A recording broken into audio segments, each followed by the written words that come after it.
दोस्तों, यूएस और ईरान के बीच एक बार फिर टेंशन्स बढ़ती हुई नजर आ रही है। जी हाँ दोस्तों, रिसेंटली प्रेसिडेंट ट्रंप ने ईरान को एक स्ट्रॉन्ग वार्निंग दी है और उसमें कहा है कि अगर ईरान ने वहां के प्रोटेस्टर्स के अगेंस्ट आगे कोई वायलेंट एक्शन लिया तो यूएस ईरान पर वेरी स्ट्रॉन्ग एक्शन ले सकता है। और यूएस ऑफिशियल्स ने ये भी कहा है कि all options are on the table, मतलब अमेरिका के पास हर ऑप्शन ओपन है और इस ऑप्शन में मिलिट्री अटैक भी आते हैं। लेकिन यहाँ एक इम्पोर्टेंट बात समझना जरूरी है, अभी तक यूएस ने ईरान पर डायरेक्ट अटैक का कोई ऑफिशियल अनाउंसमेंट नहीं किया है। कुछ रिपोर्ट्स के मुताबिक रिसेंट डेज में ट्रंप के स्टेटमेंट्स थोड़े सॉफ्ट हुए हैं और उन्होंने कहा है कि ईरान की तरफ से वायलेंस कम होने के सिग्नल्स भी मिले हैं।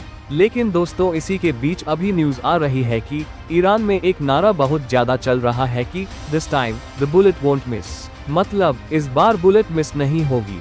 जी हाँ दोस्तों, जैसा कि आपको पता होगा कि ये 2024 में डोनाल्ड ट्रंप के ऊपर एक अटैक हुआ था जिसमें ट्रंप मरते मरते बचे थे। गोली उनके कान को टच करके गई थी, सिर्फ कुछ इंचेस की वजह से ट्रंप की जान बची थी।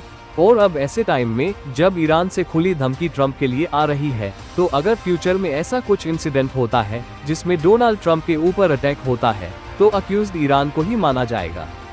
दोस्तों, वैसे तो वॉर की कोई खबर नहीं आ रही है, लेकिन यूएस के एक ऑफिशियल लिंडजी ग्रैहम, जो कि यूएस के हर बड़े ऑपरेशन में इन्हीं का हाथ रहता है, ये ही यूएस को बताते हैं कि उन्हें मिलिट्री का यूज करना चाहिए या नहीं।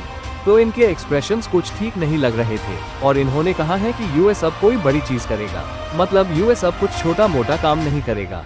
इसी बात की चिंता जताते हुए चाइना के प्रेसिडेंट ने ईरान में एयर डिफेंस सिस्टम भेज दिए हैं ताकि वहां का एयर डिफेंस सिस्टम थोड़ा और अच्छा हो जाए। क्योंकि दोस्तों, यूएस ने तो इमीडिएट एक्शन लेने को मना कर दिया है, लेकिन ईरान के पड़ोसी इजराइल से भी इस मुश्किल समय में ईरान को खतरा है। इसीलिए इंडिया सहित और बहुत सारी कंट्रीज ने अपने लोगों को ईरान से लौट आने को कह दिया है। दोस्तों, अगर आपको आगे भी जानना है कि यूएस और ईरान के बीच अब क्या चल रहा है तो चैनल को सब्सक्राइब जरूर करके जाना।